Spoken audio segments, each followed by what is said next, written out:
Hello everyone, welcome to words education. आज हम start कर रहे हैं vector form of Ohm's law. ये काफ़ी बार एग्जाम में आ जाता है क्वेश्चन। क्या होता है vector form of Ohm's law?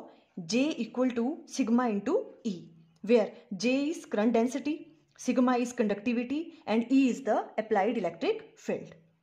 देखो, हमने इसके बारे में पहले पढ़ लिया है करंट डेंसिटी। करंट डेंसिटी क्या होता था? करंट डिवाइडेड बाय एरिया, ठीक है। और सिग्मा क्या है? Sigma is a conductivity. Conductivity is reciprocal of resistivity. Resistivity का जो रेसिप्रोकल है उसे हम क्या कहते हैं? कंडक्टिविटी। और इसे हम सिग्मा से डिनोट करते हैं। ई अप्लाइड इलेक्ट्रिक फील्ड आपको पता है, क्लियर है। इसे हम ऐसे भी राइट डाउन कर सकते हैं, it is a relation between current density, conductivity and applied electric field.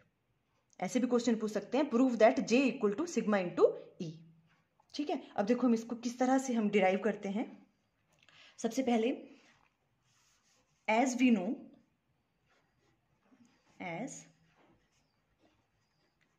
No हमें पता है करंट की वैल्यू क्या होती है।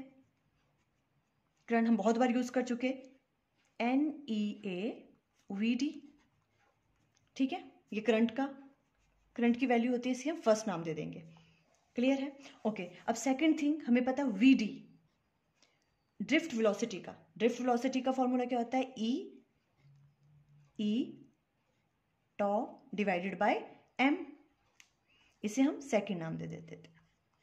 बस देखो, ये चीजें आपको पता होनी चाहिए। हमें पता है I इक्वल टू NEAVD होता है, और जो ड्रिफ्ट वेलोसिटी है इसके हम दो फार्मूले मैक्सिमम यूज करते हैं। एक तो ये वाला E tau divided by m, या फिर हम कई बार क्या करते हैं, इलेक्ट्रिक फील्ड की जगह क्या राइट डाउन कर लेते हैं? V divided by L। यहाँ हम ये वाला फॉर्मूला यूज कर रहे हैं, क्यों? बिकॉज हमें यहाँ क्या चाहिए? इलेक्ट्रिक फील्ड, इसलिए हम यही वाला यूज करेंगे, क्लियर। ओके, अब क्या करना है? पुटिंग ये वाली वैल्यू फर्स्ट वाले में पुट कर दो। Putting value of VD in first में पुट करेंगे तो करंट की वैल्यू क्या हो जाएगी?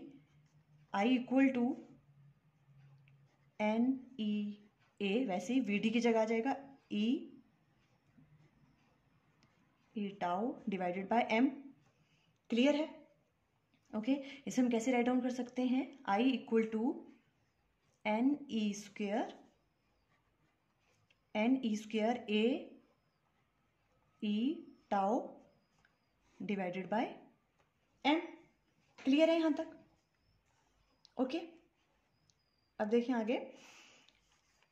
अब यहां से हम क्या करेंगे? देखो, हमें J राइट डाउन करना है इधर, और हमें पता है J क्या होता है।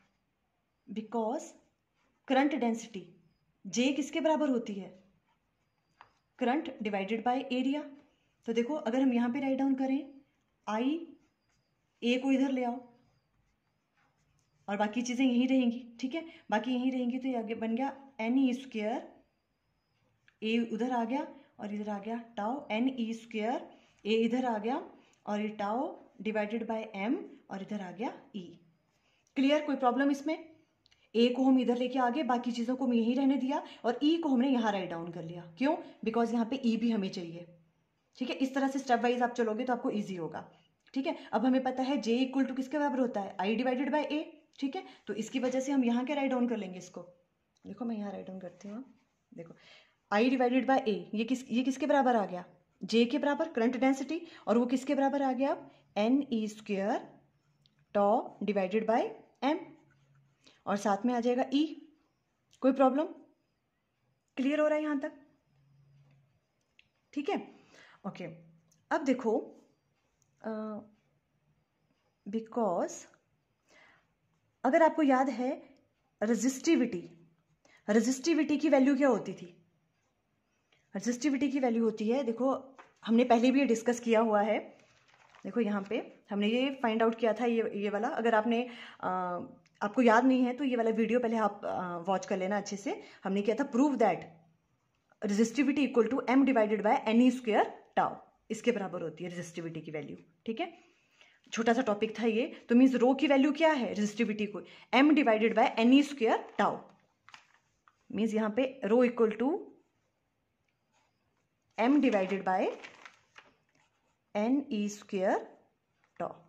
ऐसे राइट डाउन कर सकते हैं, ये रेजिस्टिविटी होती है। अब देखो ध्यान से, अगर हम 1 डिवाइडेड बाय रो कर दें तो क्या आ जाएगा, इसका उल्टा आ जाएगा, यहाँ आ जाएगा NE² tau divided by m। Clear है?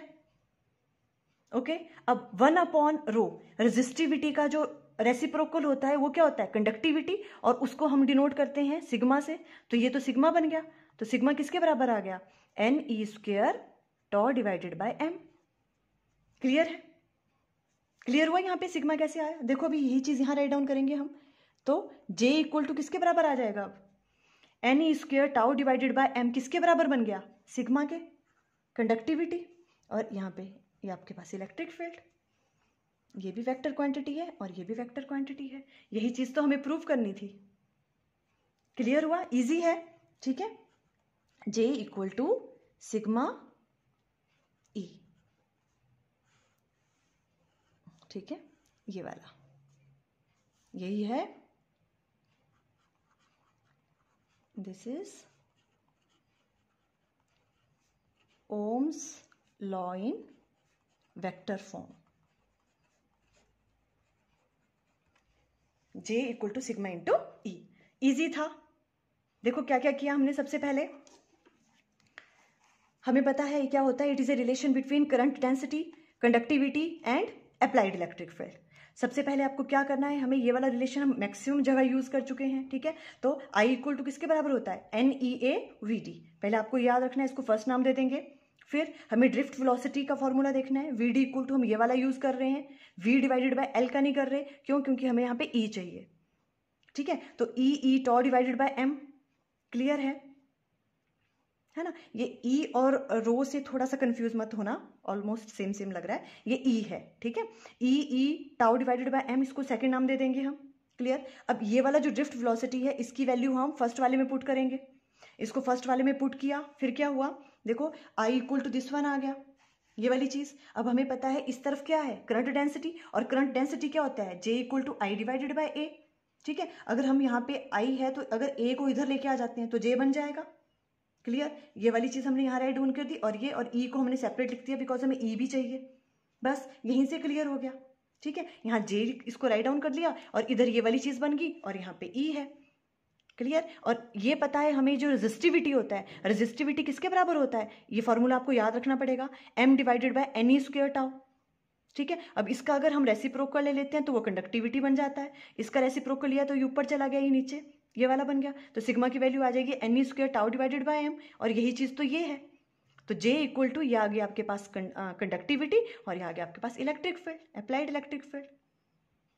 ठीक है, छोटा सा टॉपिक था बट इंपॉर्टेंट टॉपिक है। आई थिंक आपको क्लियर हो गया। बच्चों, अगर आपको ये वीडियो थोड़े से भी हेल्पफुल लग रहे हैं तो प्लीज़ कमेंट सेक्शन में जाके अपनी फीडबैक जरूर दें। Thank you.